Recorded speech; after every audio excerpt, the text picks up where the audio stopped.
Steelers Nation, listen up, because what I'm about to tell you could completely change the trajectory of this franchise for the next decade. We finally have quarterback news that isn't just smoke and mirrors or wishful thinking. This is real, this is happening, and you need to hear this right now. Make sure you hit that subscribe button immediately because we're bringing you the most critical Steelers updates every single day, and you do not want to miss what's coming next.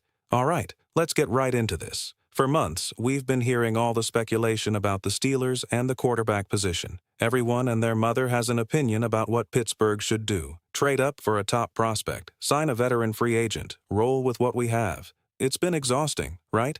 But here's the thing, most of that talk has been completely unrealistic for where the Steelers actually are as a franchise. We're not a team that's going to mortgage our entire future to jump into the top 5 of the draft. That's just not how Pittsburgh operates. We've seen other teams destroy their roster doing exactly that, and the Steelers' front office is way too smart to fall into that trap. But now, something has shifted. There's finally a quarterback prospect in the conversation who actually makes sense for Pittsburgh. Not just from a talent perspective, but from a value perspective, a developmental timeline perspective, and, most importantly, from a Steelers football philosophy perspective. His name is Ty Simpson, and the news just dropped that he's officially declared for the 2026 NFL Draft. The moment I heard this, I immediately thought to myself, this is the kind of move the Steelers would make. This has Pittsburgh written all over it. Let me give you some background on who Ty Simpson is and why this declaration matters so much. Simpson played quarterback at Alabama, which right away tells you something important. He wasn't running some gimmick offense at a smaller school. He was operating in one of the most pro-style NFL-ready systems in all of college football. Alabama doesn't just recruit talent, they develop it. They prepare guys for the next level better than almost anyone. Simpson was going against elite competition every single week in the SEC. He was facing pressure from future NFL defensive linemen. He was making reads against complex coverages. He was being coached by staff members who understand what it takes to succeed on Sundays. Now, let's be completely honest about Simpson's college career. It wasn't perfect. His statistics, especially toward the end of the season, showed some inconsistency. His efficiency numbers dipped during crucial stretches, and that's caused some scouts to question whether he has that elite ceiling that you look for in a franchise quarterback. But here's the thing that matters more than any stat sheet. When you watch the tape, when you evaluate the traits, you see a player with legitimate arm strength. You see mobility and the ability to extend plays outside the pocket. You see someone who has experience playing in the biggest games college football has to offer. And most critically, you see a player who is still developing, still learning, still getting better. That last part is absolutely massive for a team like the Steelers. Pittsburgh doesn't need to draft a quarterback who's supposed to be the immediate savior. They don't need someone who has to start week 1 and carry the entire offense on his back. What they need is the next guy. They need someone who can learn, develop, and be ready when the time comes. And that's exactly what Ty Simpson represents. Here's where this gets really interesting from a Steelers perspective. The draft positioning makes this incredibly realistic. Simpson is not being talked about in the same breath as the top-tier quarterback prospects in this class. Guys like Fernando Mendoza and Dante Moore Jr. are being projected as potential top 5 picks.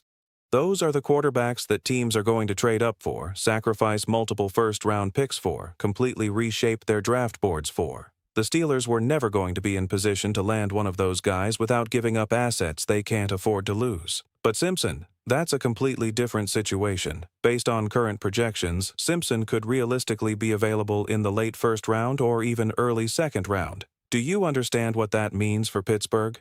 It means they wouldn't have to trade up. In fact, they could potentially trade back from their current position, accumulate additional draft picks, and still be in range to select him. That is vintage Steelers roster building.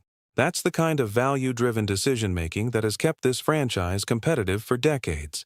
You get your quarterback of the future without sacrificing the resources you need to build around him. That's how you create sustainable success. Let's talk about the developmental timeline, because this is where everything comes together perfectly. The Steelers are clearly hoping that Aaron Rodgers returns for one more season. If that happens, and it's looking more likely by the day, Then Pittsburgh isn't under any pressure to start a rookie quarterback immediately. Simpson could spend his entire first year learning the system, adjusting to NFL speed, studying film with one of the greatest quarterbacks to ever play the game. Can you imagine the value of having Ty Simpson learn from Aaron Rodgers for a full season? The football IQ, the pre-snap reads, the understanding of defensive disguises, the mental approach to the position. That's the kind of development you simply cannot replicate any other way. This is exactly how you avoid ruining a young quarterback. We've seen it happen over and over again in this league. Teams draft a talented prospect, throw him into the fire before he's ready. The offensive line can't protect him, the weapons around him aren't good enough, and suddenly a guy who could have been great becomes just another bust. The Steelers have the opportunity to do this the right way. Let Rodgers handle the present while Simpson prepares for the future. That's smart. That's sustainable. That's championship-level thinking. Now, let's address the elephant in the room. Some fans are going to say the Steelers should draft a quarterback much higher, that they should be aggressive and go after one of the top guys. I understand that perspective, I really do. But let's be realistic about where this roster actually is. Yes, the quarterback position is important. Nobody's denying that.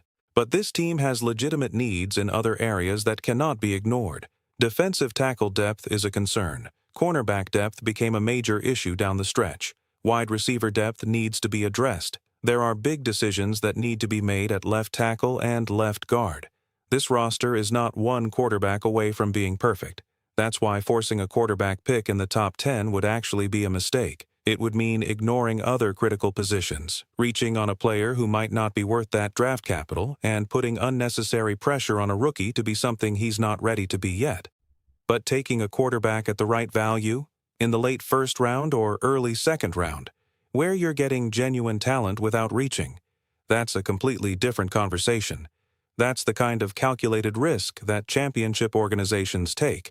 And here's something else people are forgetting. The Steelers are projected to have 12 draft picks this year. 12. Do you understand the flexibility that provides? Pittsburgh can address the defensive tackle position. They can add cornerback depth. They can bring in another weapon for the offense. They can solidify the offensive line. And they can still take a developmental quarterback without sacrificing any of those other needs. That's the beauty of having this many picks. You don't have to choose between building for now and planning for the future. You can do both. Let me tell you why Ty Simpson feels like a Steelers quarterback to me. It's not because he's the flashiest name. It's not because ESPN is hyping him up as the next big thing. It's because of what he represents. He's tough, he's coachable, he's hungry. He hasn't been crowned as anything yet, which means he still has everything to prove. And historically, those are exactly the kind of players who thrive in Pittsburgh. The Steelers have built a legacy on guys who had chips on their shoulders, who weren't first-round superstars, who came in with something to prove and became great because of the culture and development. Simpson fits that profile perfectly. Think about some of the best Steelers draft picks in recent history. They weren't always the sexy picks. They weren't always the guys everyone was talking about. But they were the right fits for what Pittsburgh does. They were players who bought into the system, worked their tails off, and became foundational pieces. That's what I see when I look at Ty Simpson. I see a player who could come in, embrace the Steelers' way, develop under elite coaching, and eventually become the guy this franchise builds around for the next 10 years. Now, I want to hear from you, Steelers Nation. Would you be excited about the Steelers selecting Ty Simpson in the late first round? Do you like the idea of him sitting behind Aaron Rodgers for a year and learning? Or do you think Pittsburgh should wait even longer to address the quarterback position? Drop your thoughts in the comments right now. I'm reading every single one, and I want to know where you stand on this. But hold on, we're not done yet. Because while we're talking about the future with Simpson, the Steelers just made another move that tells us a lot about how they're thinking right now. This move didn't get a ton of attention. It's not going to be the lead story on SportsCenter. But if you understand Steelers football, you know this kind of move matters. The front office just brought back cornerback Trey Flowers on the practice squad.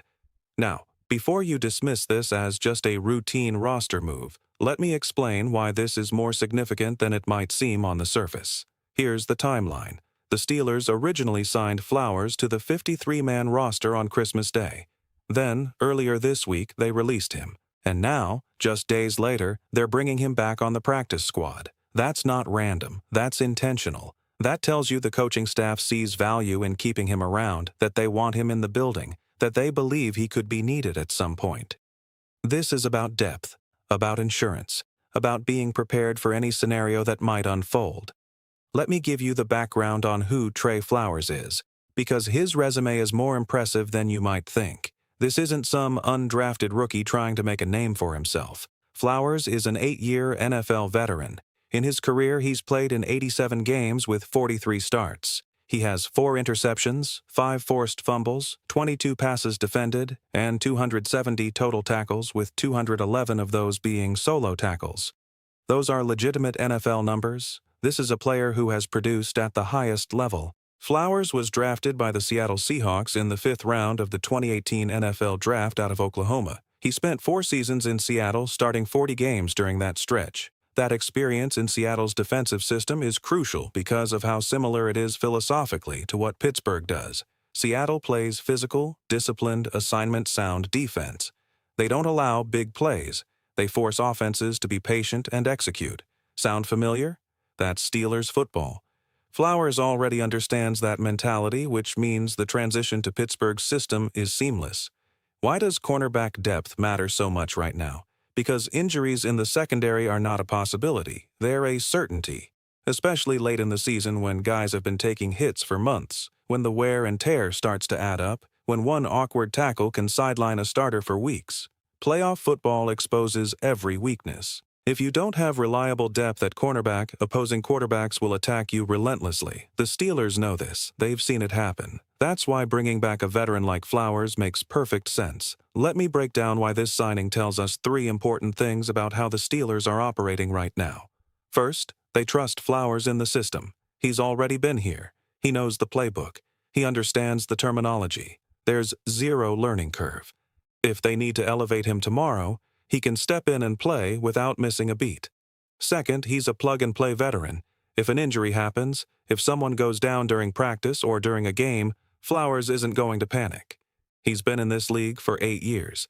He's played in big games. He knows how to prepare. He knows how to perform.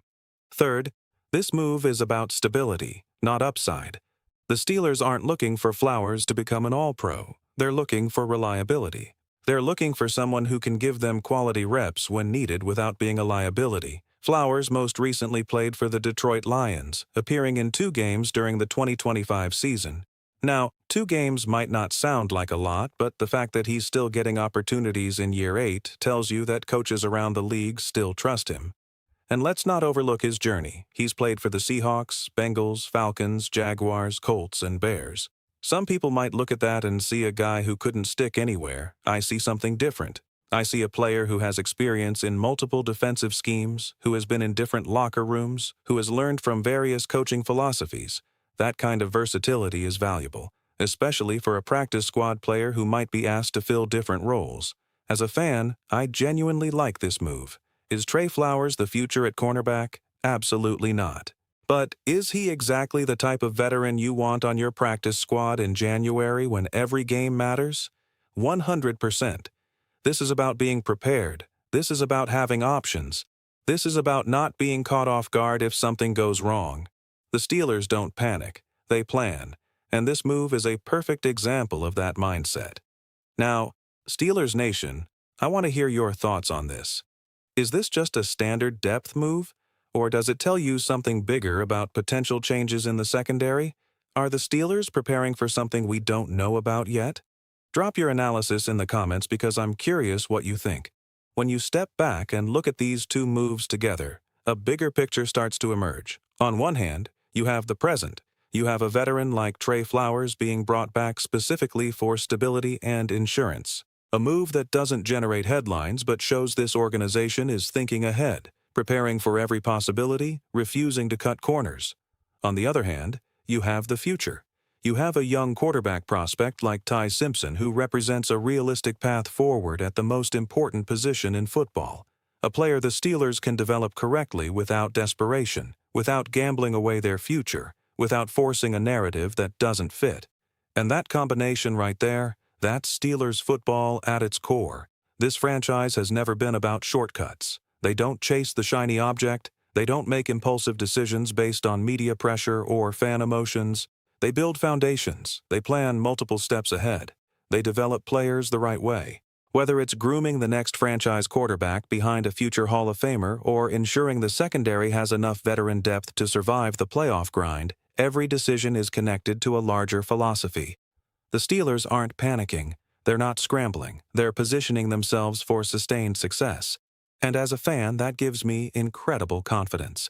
Because in a league where so many teams are constantly in chaos, constantly rebuilding, constantly searching for quick fixes, Pittsburgh remains steady. They remain focused. They remain committed to doing things the right way, even when it's not the flashiest way. So here's what I need from you, Steelers Nation. Stay patient with this process. Trust that the front office understands what they're building. Keep supporting this team with the same passion and loyalty you always have. The moves might not always be exciting in the moment, but they're all pieces of a championship puzzle. If you made it this far, you're a real one. Make sure to smash that like button right now. Subscribe to the channel if you haven't already, because we're building something special here, and I want you to be part of it. Help us reach our goal of 3,000 subscribers. We're bringing you Steelers content every single day, breaking down every move, every rumor, every development that matters. Drop your thoughts in the comments. Tell me what you think about Simpson as the quarterback of the future. Tell me if you trust these depth moves. Tell me what you want to see next from this team. This is your community. Let's grow it together. Here we go, Steelers.